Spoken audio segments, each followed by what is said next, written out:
예, 오늘 제가 사진을 준비했는데 어떤 사진인지 한번 보시겠습니다. 저의 돌사진은 아닙니다. 자, 어떤 뭐가 기억나세요? 예, 잘 아시는 2014년 4월 16일 전라남도 진도군 관매도 부근 해상에서 인천항과 제주항을 오가는 전기 여객선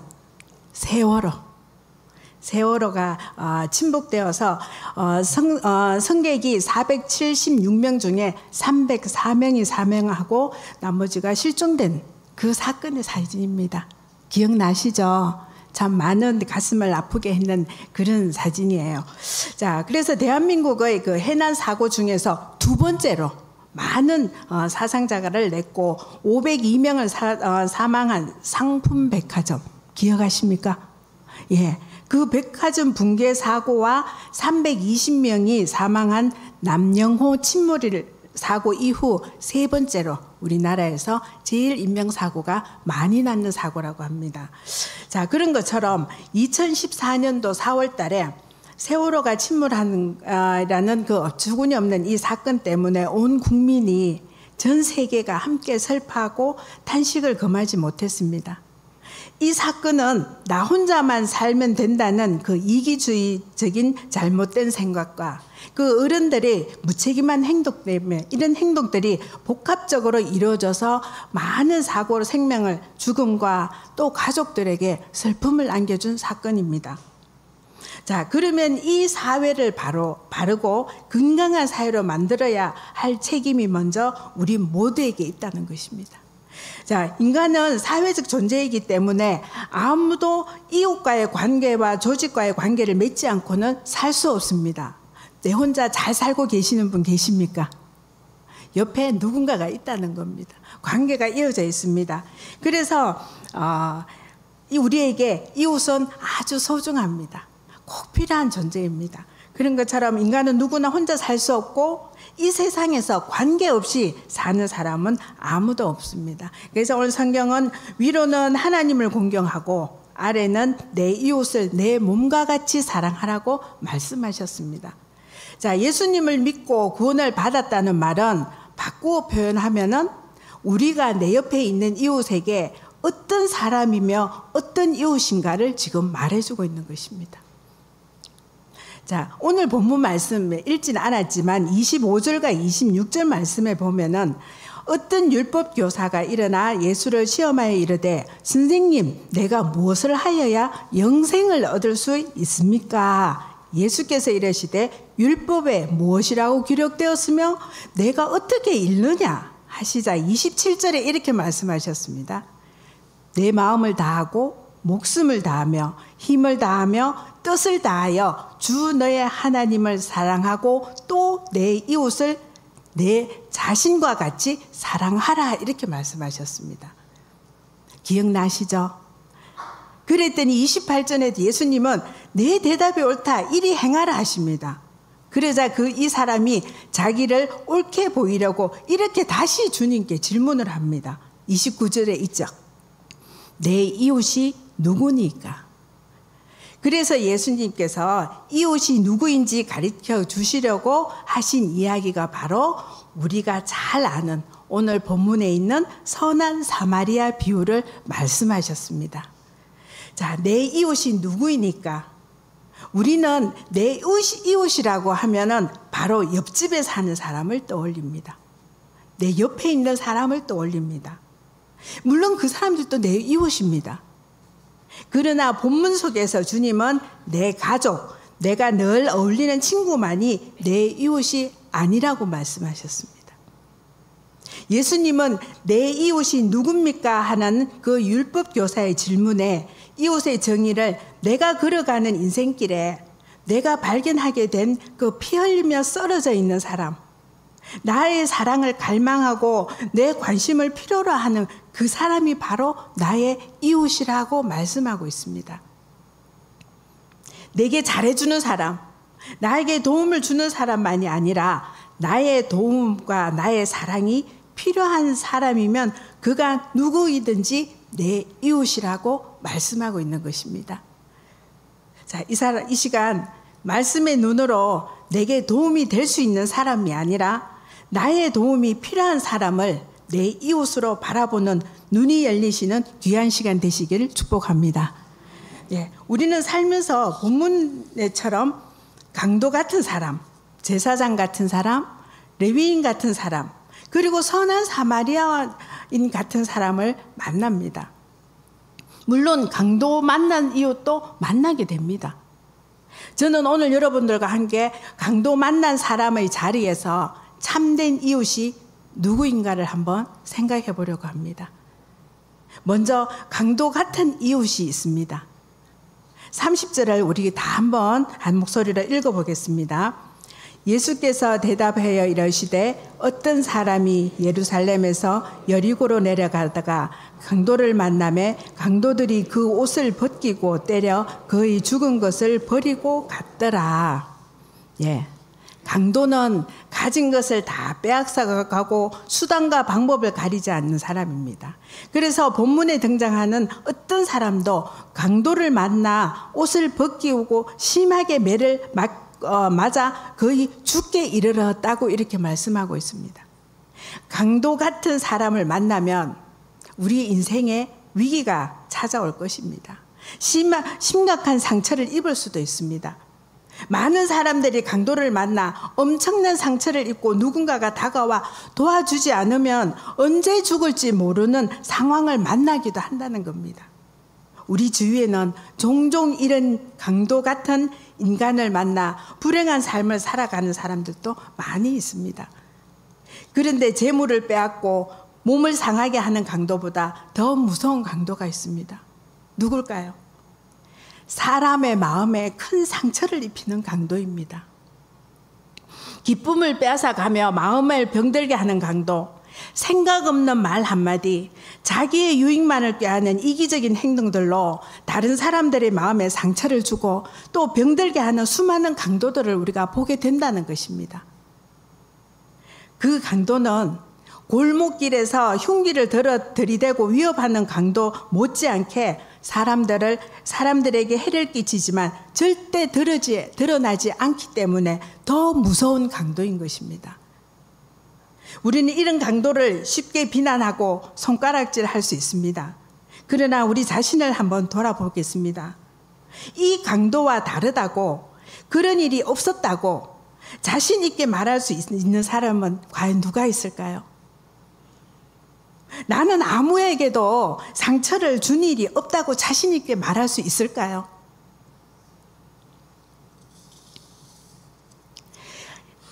평생을 살면서 단 한 사람도 실족시키지 않았다는 것은 거짓말일 것입니다.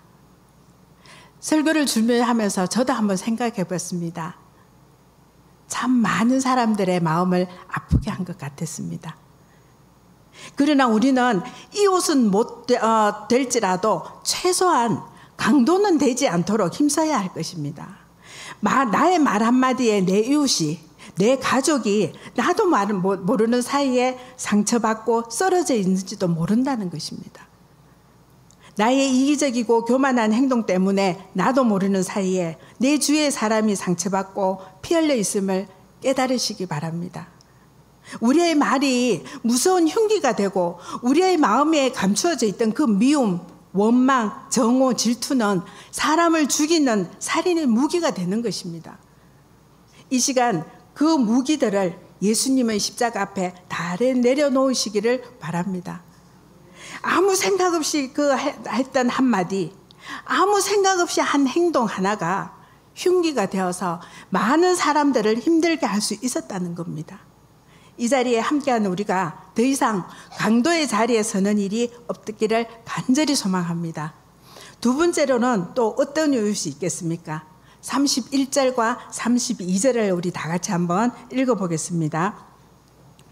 마침 한 제사장이 그 길로 내려가다가 그를 보고 피하여 지나가고 또 이와 같이 한 레위인도 그곳에 이르러 그를 보고 피하여 지나가되 라고 기록되어 있습니다.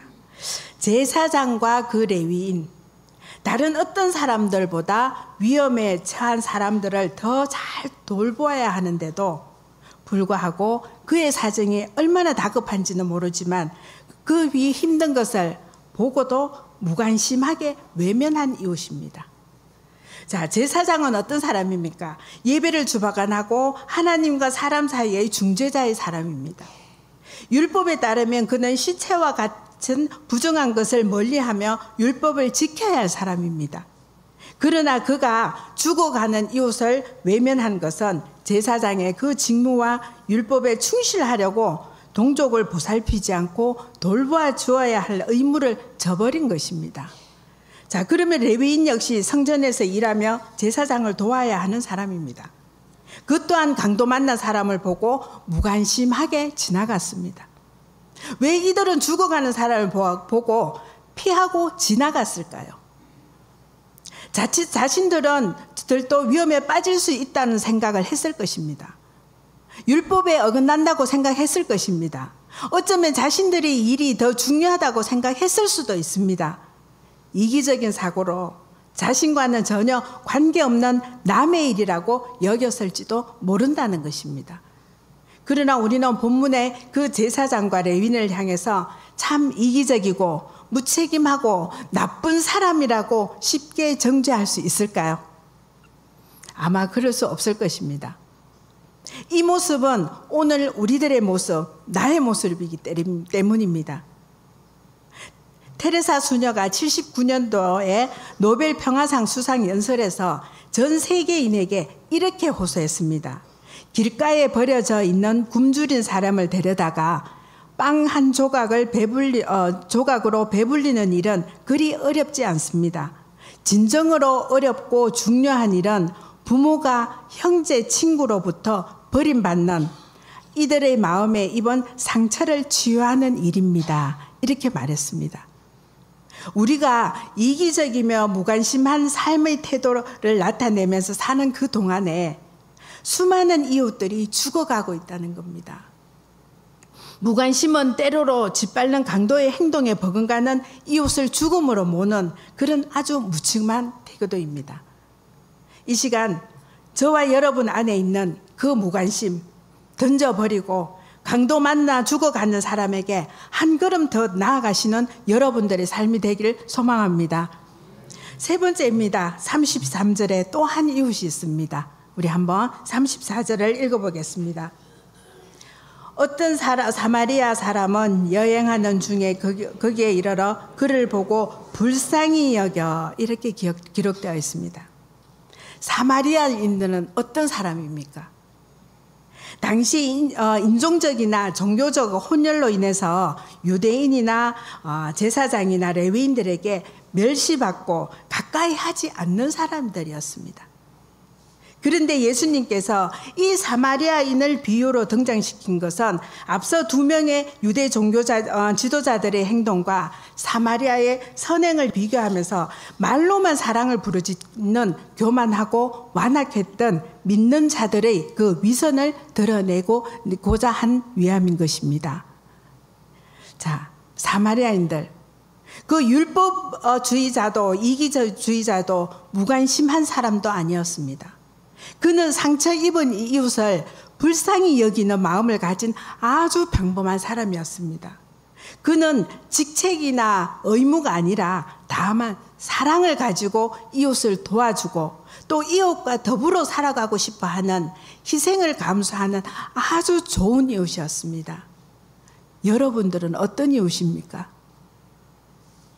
그는 무엇 때문에가 아니라 다만 한 인간으로서 동정과 자비와 사랑 어린 손길로서 그에게 베풀어 주었습니다.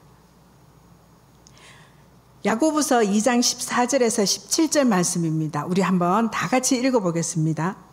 내 형제들아, 만일 사람이 믿음이 있노라 하고 행함이 없으면 무슨 유익이 있으리요? 그 믿음이 능히 자기를 구원하겠느냐? 만일 형제나 자매가 헐벗고 일용할 양식이 없는데 너희 중에 누구든지 그에게 이르되 평안히 가라, 덥게 하라, 배부르게 하라 하며 그 몸에 쓸 것을 주지 아니하면 무슨 유익이 있으리요? 이와 같이 행함이 없는 믿음은 그 자체가 죽은 것이라. 이렇게 기록하고 있습니다. 우리가 실제로 살아가고 있는 그 믿음을 가진다면 이웃에 대한 깊은 관심을 가지고 이웃과 함께 나누는 삶을 살아야 됩니다. 선한 사마리아인은 없는 것을 가지고 도운 것이 아니라 남에게 빌려서 도운 것이 아니라는 겁니다. 자신이 가지고 있는 그 포도주, 기름, 붕대로 그를 상처를 치유해 주었습니다. 그리고 자신의 짐승에 태우고 주막에 데려다 주었습니다. 그는 자기가 가진 것으로 강도 만난 사람에게 최선을 다해서 사랑을 베풀고 자비를 베풀었습니다. 마태복음 25장 40절에 이렇게 기록되어 있습니다. 임금이 대답하여 이르되 내가 진실로 너희에게 이르노니 너희가 여기 내 형제 중에 지극히 작은 자 하나에게 한 것이 곧 내게 한 것이니라 하시고 라고 기록되어 있습니다. 이웃의 지극히 작은 자 하나에게 관심을 기울여서 먹여주고 입혀주고 위로해주고 치료해주는 것이 바로 주님께 하는 것이라고 오늘 성경은 말씀하고 있습니다. 거창하게 큰일을 하라고 말씀하지 않으셨습니다. 지극히 작은 것을 가지고 이웃에게 관심을 가지고 사랑을 베푸는 것을 주님께서는 절대로 잊지 않는다고 말씀하고 계십니다. 본문 말씀을 통하여서 우리의 모습이 제사장이나 그 레위인과 같지 않는지 한번 돌아보시기 바랍니다. 무엇 때문에, 내가 무엇 때문에 여러분들의 삶을 한번 돌아보는 귀한 시간이 되기를 바랍니다. 우리 또한 율법주의자가 되어서 나만 옳고 다른 사람은 다 틀렸다, 남을 정죄하고 비판하지 않았는지 이 시간 한번 돌아보시기 바랍니다. 그리고 이기적으로 나만 잘 먹고 잘 입고 잘 살면 되지, 이웃이야 죽든지 살든지 내가 관심 없는 이 무관심, 외면하면서 지나가 버린 그런 사람이 되지 않았나, 한번 이 분주하게 살아가는 지금 이 시대에 한번 돌아보는 시간이 되기를 바랍니다. 상처 입은 사람에게는 정죄, 비난, 무관심이 아니라 용서와 사랑, 위로, 격려가 필요한 것입니다. 예수님이야말로 우리의 참 이웃이고 선한 사마리아인이셨습니다. 우리가 죄로 포로가 되고 세상의 유혹에 사로잡히고 마음이 병들고 몸이 병들고 생활이 힘들고 괴로울 때 예수님께서 이 땅에 오셔서 우리를 정죄하고 비판하고 짓밟으셨습니까? 우리에게 무관심하셨습니까? 아니라는 겁니다. 예수님은 우리를 위해서 십자가를 지시고 몸을 찢고 피를 흘려서 우리를 용서해 주셨습니다. 예수님은 우리에게 사랑과 은혜를 주시기 위해서 당신의 몸과 살을 찢어서 우리에게 주신 참으로 선한 사마리아인이었습니다. 예수님은 제사장과 레위인 같이 우리를 정죄하고 심판하지 않으셨습니다. 우리의 삶의 죽음과 같은 고통에서 무관심하지 않으셨다는 겁니다. 우리를 위해서 기꺼이 희생의 제물이 되신 예수님처럼 선한 사마리아인처럼 사랑과 자비를 베푸는 좋은 이웃이 되는 여러분들이 되시기를 주님의 이름으로 축복합니다. 기도하겠습니다.